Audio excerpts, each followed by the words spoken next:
Audio Bible, Esther, Chapter 1. This is what happened in the days of Xerxes, who reigned over 127 provinces from India to Cush.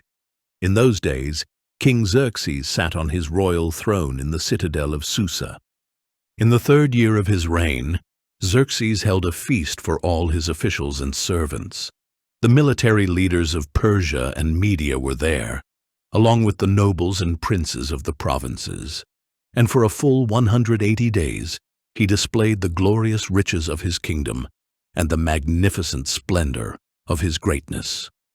At the end of this time, in the garden court of the royal palace, the king held a 7-day feast for all the people in the citadel of Susa, from the least to the greatest. Hangings of white and blue linen were fastened with cords of fine white and purple material to silver rings on the marble pillars. Gold and silver couches were arranged on a mosaic pavement of porphyry, marble, mother of pearl, and other costly stones. Beverages were served in an array of goblets of gold, each with a different design, and the royal wine flowed freely, according to the king's bounty. By order of the king, no limit was placed on the drinking, and every official of his household was to serve each man whatever he desired. Queen Vashti also gave a banquet for the women in the royal palace of King Xerxes. On the 7th day, when the king's heart was merry with wine, he ordered the 7 eunuchs who served him, Mehuman, Biztha, Harbona, Bigtha, Abagtha, Zethar, and Carcas, to bring Queen Vashti before him, wearing her royal crown, to display her beauty to the people and officials, for she was beautiful to behold. Queen Vashti, however, refused to come at the king's command brought by his eunuchs, and the king became furious, and his anger burned within him. Then the king consulted the wise men who knew the times, for it was customary for him to confer with the experts in law and justice.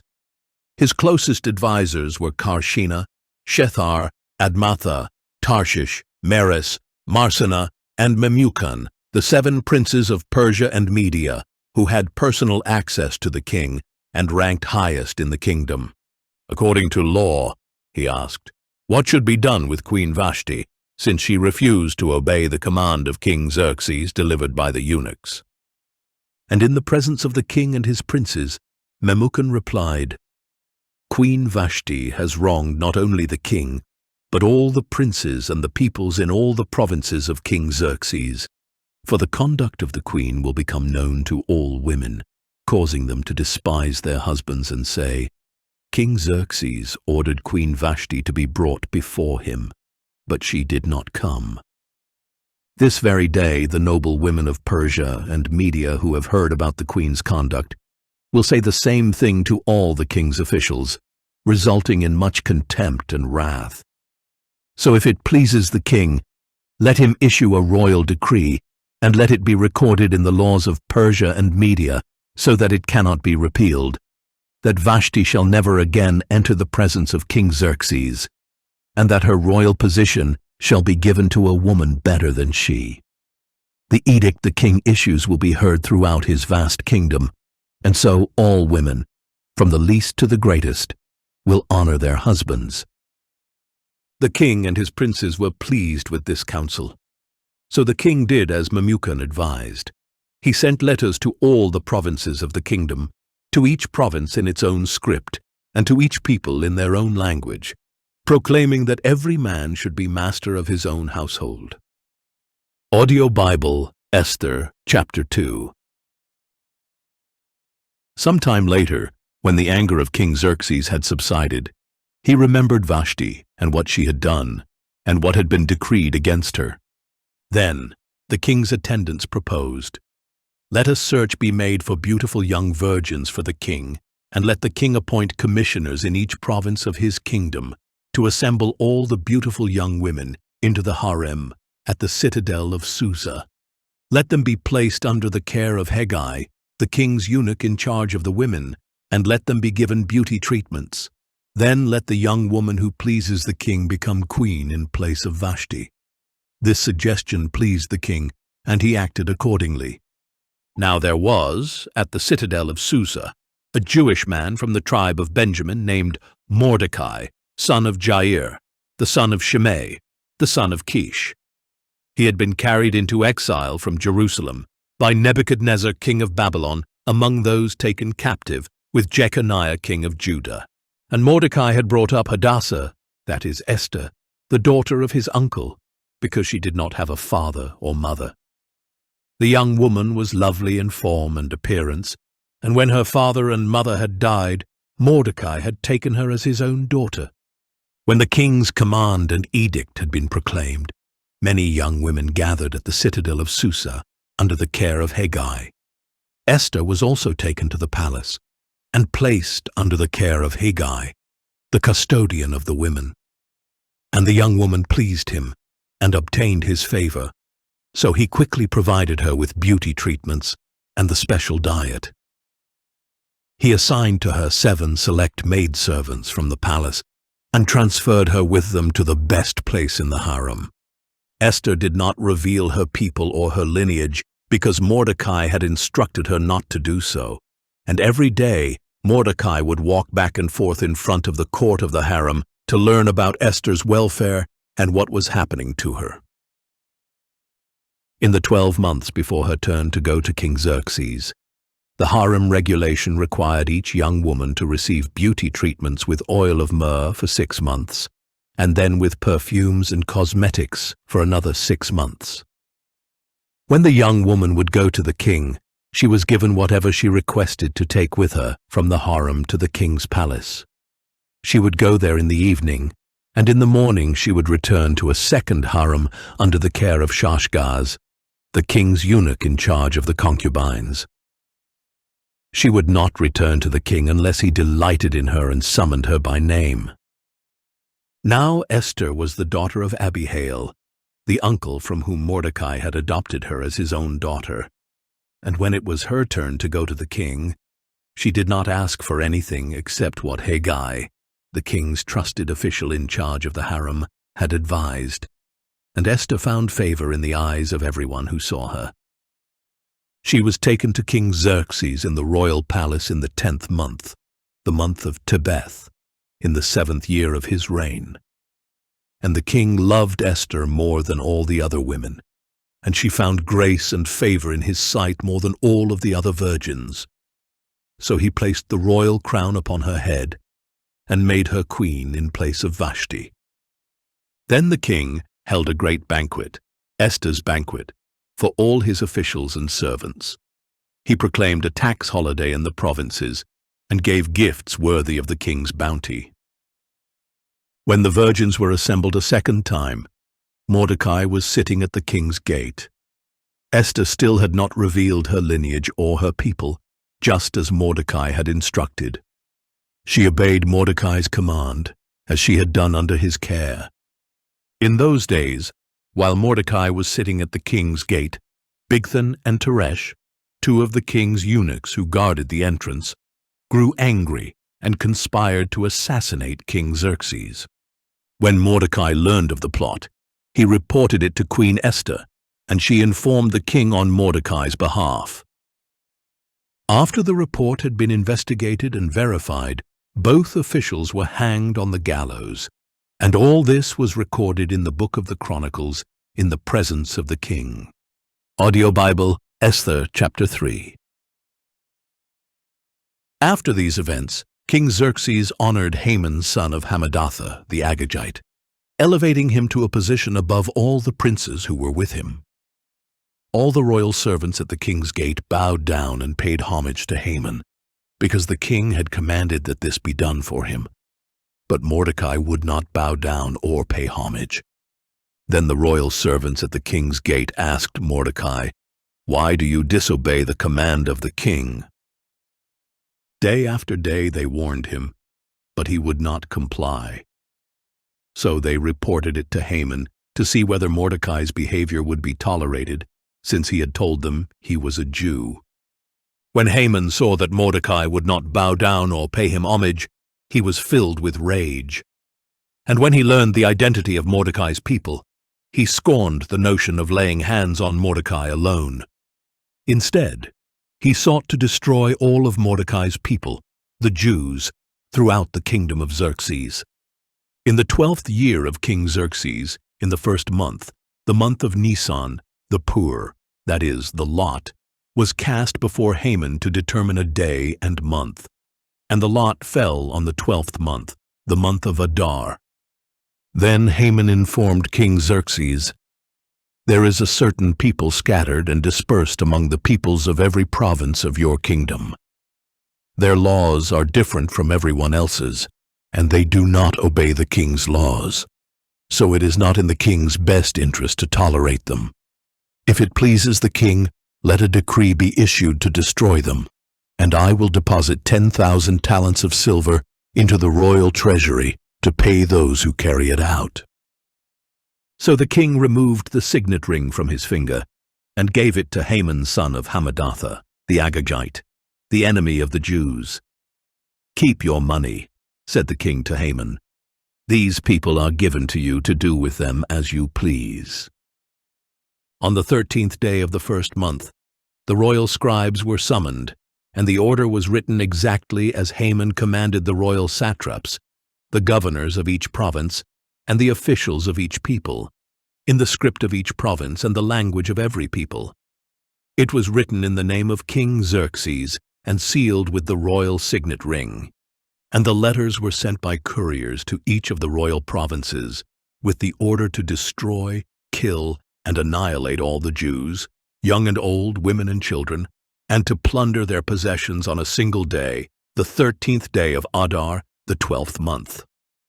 A copy of the text of the edict was to be issued in every province and published to all the people, so that they would be ready on that day. The couriers left, spurred on by the king's command, and the edict was issued in the citadel of Susa. Then the king and Haman sat down to drink, but the city of Susa was in confusion. Ein Audio Bible, Esther, chapter 4. When Mordecai learned of all that had happened, he tore his clothes, put on sackcloth and ashes, and went out into the middle of the city, wailing loudly and bitterly. But he went only as far as the king's gate, because the law prohibited anyone wearing sackcloth from entering that gate. In every province to which the king's command and edict came, there was great mourning among the Jews. They fasted, wept, and lamented, and many lay in sackcloth and ashes. When Esther's maidens and eunuchs came and told her about Mordecai, the queen was overcome with distress. She sent clothes for Mordecai to wear instead of his sackcloth, but he would not accept them. Then Esther summoned Hathach, one of the king's eunuchs appointed to her, and she dispatched him to Mordecai to learn what was troubling him, and why. So Hathach went out to Mordecai in the city square in front of the king's gate, and Mordecai told him all that had happened to him, including the exact amount of money that Haman had promised to pay into the royal treasury in order to destroy the Jews. Mordecai also gave Hathach a copy of the written decree issued in Susa for the destruction of the Jews, to show and explain to Esther, urging her to approach the king, implore his favor, and plead before him for her people. So Hathach went back and relayed Mordecai's response to Esther. Then Esther spoke to Hathach and instructed him to tell Mordecai, "All the royal officials and the people of the king's provinces know that one law applies to every man or woman who approaches the king in the inner court without being summoned, that he be put to death. Only if the king extends the gold scepter may that person live. But I have not been summoned to appear before the king for the past 30 days. When Esther's words were relayed to Mordecai, he sent back to her this reply, "Do not imagine that because you are in the king's palace, you alone will escape the fate of all the Jews. For if you remain silent at this time, relief and deliverance for the Jews will arise from another place, but you and your father's house will perish. And who knows if perhaps you have come to the kingdom for such a time as this." Then Esther sent this reply to Mordecai. Go and assemble all the Jews who can be found in Susa, and fast for me. Do not eat or drink for 3 days, night or day, and I and my maidens will fast as you do. After that, I will go to the king, even though it is against the law. And if I perish, I perish." So Mordecai went and did all that Esther had instructed him. The Audio Bible, Esther chapter 5. On the 3rd day, Esther put on her royal robes and stood in the inner court of the palace across from the king's quarters. The king was sitting on his royal throne in the royal courtroom, facing the entrance. As soon as the king saw Queen Esther standing in the court, she found favor in his sight. The king extended the gold scepter in his hand toward Esther, and she approached and touched the tip of the scepter. "What is it, Queen Esther?" the king inquired. "What is your request? Even up to half the kingdom, it will be given to you." "If it pleases the king," Esther replied, "may the king and Haman come today to the banquet I have prepared for the king." "Hurry," commanded the king, "and bring Haman, so we can do as Esther has requested." So the king and Haman went to the banquet that Esther had prepared, and as they drank their wine, the king said to Esther, "What is your petition? It will be given to you. What is your request? Even up to half the kingdom, it will be fulfilled." Esther replied, "This is my petition and my request. If I have found favor in the sight of the king, and if it pleases the king to grant my petition and fulfill my request, may the king and Haman come tomorrow to the banquet I will prepare for them. Then I will answer the king's question." That day, Haman went out full of joy and glad of heart. At the king's gate, however, he saw Mordecai, who did not rise or tremble in fear at his presence, and Haman was filled with rage toward Mordecai. Nevertheless, Haman restrained himself and went home.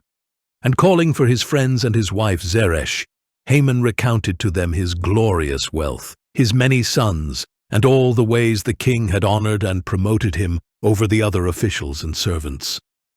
"What is more," Haman added, "Queen Esther invited no one but me to join the king at the banquet she prepared, and I am invited back tomorrow along with the king. Yet none of this satisfies me, as long as I see Mordecai the Jew sitting at the king's gate." His wife Zeresh and all his friends told him, "Have them build a gallows 50 cubits high, and ask the king in the morning to have Mordecai hanged on it. Then go to the banquet with the king and enjoy yourself." The advice pleased Haman, and he had the gallows constructed. Audio Bible, Esther, chapter 6. That night, sleep escaped the king, so he ordered the book of records, the Chronicles, to be brought in and read to him. And there it was found recorded that Mordecai had exposed Bigthana and Teresh, 2 of the eunuchs who guarded the king's entrance, when they had conspired to assassinate King Xerxes. The king inquired, "What honor or dignity has been bestowed on Mordecai for this act?" "Nothing has been done for him," replied the king's attendants. "Who is in the court?" the king asked. Now Haman had just entered the outer court of the palace to ask the king to hang Mordecai on the gallows he had prepared for him. So the king's attendants answered him, "Haman is there, standing in the court." "Bring him in," ordered the king. Haman entered, and the king asked him, "What should be done for the man whom the king is delighted to honor?" Now Haman thought to himself, "Whom would the king be delighted to honor more than me?" And Haman told the king, "For the man whom the king is delighted to honor, have them bring a royal robe that the king himself has worn, and a horse on which the king himself has ridden, one with a royal crest placed on its head. Let the robe and the horse be entrusted to one of the king's most noble princes. Let them array the man the king wants to honor, and parade him on the horse through the city square, proclaiming before him, 'This is what is done for the man whom the king is delighted to honor.'" "Hurry," said the king to Haman, "and do just as you proposed. Take the robe and the horse to Mordecai the Jew, who is sitting at the king's gate. Do not neglect anything that you have suggested." So Haman took the robe and the horse, arrayed Mordecai, and paraded him through the city square, crying out before him, "This is what is done for the man whom the king is delighted to honor." Then Mordecai returned to the king's gate, but Haman rushed home with his head covered in grief. Haman told his wife Zeresh and all his friends everything that had happened.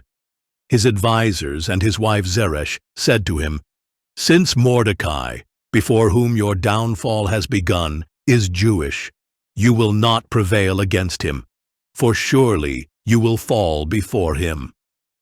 While they were still speaking with Haman, the king's eunuchs arrived and rushed him to the banquet that Esther had prepared. Audio Bible, Esther, chapter 7. So the king and Haman went to dine with Esther the queen, and as they drank their wine on that second day, the king asked once more, "Queen Esther, what is your petition? It will be given to you. What is your request? Even up to half the kingdom, it will be fulfilled." Queen Esther replied, "If I have found favor in your sight, O king, and if it pleases the king, grant me my life as my petition, and the lives of my people as my request. For my people and I have been sold out to destruction, death, and annihilation. If we had merely been sold as men-servants and maid-servants, I would have remained silent, because no such distress would justify burdening the king." Then King Xerxes spoke up and asked Queen Esther, "Who is this, and where is the one who would devise such a scheme?" Esther replied, "The adversary and enemy is this wicked man, Haman." And Haman stood in terror before the king and queen. In his fury, the king arose from drinking his wine and went to the palace garden, while Haman stayed behind to beg Queen Esther for his life, for he realized that the king was planning a terrible fate for him. Just as the king returned from the palace garden to the banquet hall, Haman was falling on the couch where Esther was reclining. The king exclaimed, "Would he actually assault the queen while I am in the palace?" As soon as the words had left the king's mouth, they covered Haman's face. Then Harbona, one of the eunuchs attending the king, said, "There is a gallows 50 cubits high at Haman's house. He had it built for Mordecai, who gave the report that saved the king." "Hang him on it," declared the king. So they hanged Haman on the gallows he had prepared for Mordecai. Then the fury of the king subsided. Audio Bible, Esther, chapter 8. That same day, King Xerxes awarded Queen Esther the estate of Haman, the enemy of the Jews, and Mordecai entered the king's presence because Esther had revealed his relation to her. The king removed the signet ring he had recovered from Haman and presented it to Mordecai, and Esther appointed Mordecai over the estate of Haman. And once again, Esther addressed the king. She fell at his feet weeping and begged him to revoke the evil scheme of Haman the Agagite, which he had devised against the Jews. The king extended the gold scepter toward Esther, and she arose and stood before the king. "If it pleases the king," she said, "and if I have found favor in his sight, and the matter seems proper to the king, and I am pleasing in his sight, may an order be written to revoke the letters that the scheming Haman son of Hammedatha, the Agagite, wrote to destroy the Jews in all the king's provinces. For how could I bear to see the disaster that would befall my people? How could I bear to see the destruction of my kindred?" So King Xerxes said to Esther the queen and Mordecai the Jew, "Behold, I have given Haman's estate to Esther, and he was hanged on the gallows because he attacked the Jews. Now you may write in the king's name as you please regarding the Jews, and seal it with the royal signet ring. For a decree that is written in the name of the king and sealed with the royal signet ring cannot be revoked." At once the royal scribes were summoned, And on the 23rd day of the 3rd month, the month of Sivan, they recorded all of Mordecai's orders to the Jews and to the satraps, governors, and princes of the 127 provinces from India to Cush, writing to each province in its own script, to every people in their own language, and to the Jews in their own script and language. Mordecai wrote in the name of King Xerxes, and sealed it with the royal signet ring. He sent the documents by mounted couriers riding on swift horses bred from the royal mares. By these letters, the king permitted the Jews in each and every city the right to assemble and defend themselves, to destroy, kill, and annihilate all the forces of any people or province hostile to them, including women and children, and to plunder their possessions. The single day appointed throughout all the provinces of King Xerxes was the 13th day of the 12th month, the month of Adar. A copy of the text of the edict was to be issued in every province and published to all the people, so that the Jews would be ready on that day to avenge themselves on their enemies.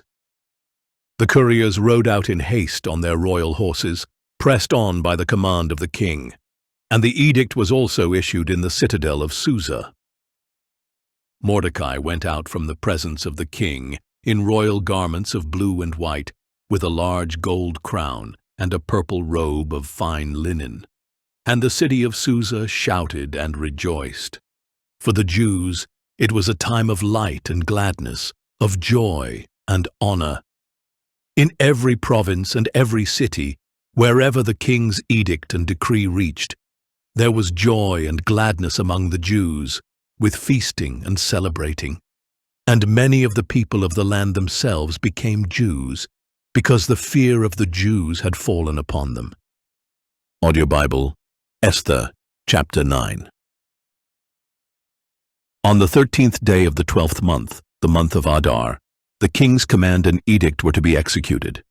On this day, the enemies of the Jews had hoped to overpower them, but their plan was overturned, and the Jews overpowered those who hated them. In each of the provinces of King Xerxes, the Jews assembled in their cities to attack those who sought to harm them. No man could withstand them, because the fear of them had fallen upon all peoples.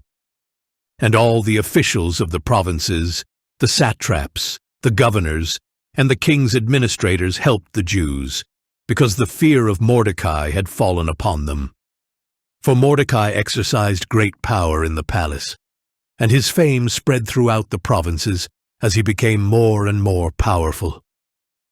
The Jews put all their enemies to the sword, killing and destroying them, and they did as they pleased to those who hated them. In the citadel of Susa, the Jews killed and destroyed 500 men, including Parshandatha, Dalphon, Aspatha, Paratha, Adalia, Aridatha, Parmashta, Arisai, Aridai, and Vaizatha. They killed these 10 sons of Haman son of Hammedatha, the enemy of the Jews, but they did not lay a hand on the plunder. On that day, the number of those killed in the citadel of Susa was reported to the king, who said to Queen Esther, "In the citadel of Susa, the Jews have killed and destroyed 500 men, including Haman's 10 sons. What have they done in the rest of the royal provinces? Now what is your petition? It will be given to you. And what further do you request? It will be fulfilled." Esther replied, "If it pleases the king, may the Jews in Susa also have tomorrow to carry out today's edict, and may the bodies of Haman's 10 sons be hanged on the gallows." So the king commanded that this be done. An edict was issued in Susa, and they hanged the 10 sons of Haman. On the 14th day of the month of Adar, the Jews in Susa came together again and put to death 300 men there, but they did not lay a hand on the plunder. The rest of the Jews in the royal provinces also assembled to defend themselves and rid themselves of their enemies. They killed 75,000 who hated them, but they did not lay a hand on the plunder. This was done on the 13th day of the month of Adar, And on the 14th day they rested, making it a day of feasting and joy. The Jews in Susa, however, had assembled on the 13th and the 14th days of the month, so they rested on the 15th day, making it a day of feasting and joy. This is why the rural Jews, who live in the villages, observe the 14th day of the month of Adar as a day of joy and feasting. It is a holiday for sending gifts to one another. Mordecai recorded these events and sent letters to all the Jews in all the provinces of King Xerxes, both near and far, to establish among them an annual celebration on the 14th and 15th days of the month of Adar, as the days on which the Jews gained rest from their enemies, and the month in which their sorrow turned to joy, and their mourning into a holiday. He wrote that these were to be days of feasting and joy, of sending gifts to one another and to the poor. So the Jews agreed to continue the custom they had started, as Mordecai had written to them. For Haman, son of Hammedatha, the Agagite, the enemy of all the Jews, had plotted against the Jews to destroy them, and had cast the pur, that is the lot, to crush and destroy them. But when it came before the king, he commanded by letter that the wicked scheme which Haman had devised against the Jews should come back upon his own head, and that he and his sons should be hanged on the gallows. Therefore these days are called Purim, from the word pur. Because of all the instructions in this letter, and because of all they had seen and experienced, the Jews bound themselves to establish the custom that they and their descendants and all who join them should not fail to celebrate these 2 days at the appointed time, each and every year, according to their regulation. These days should be remembered and celebrated by every generation, family, province, and city, so that these days of Purim should not fail to be observed among the Jews, nor should the memory of them fade from their descendants. So Queen Esther, daughter of Abihail, along with Mordecai the Jew, wrote with full authority to confirm this second letter concerning Purim.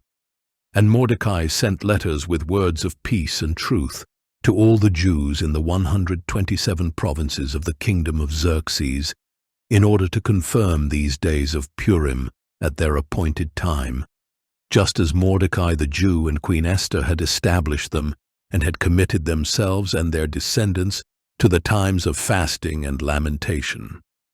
So Esther's decree confirmed these regulations about Purim, which were written into the record.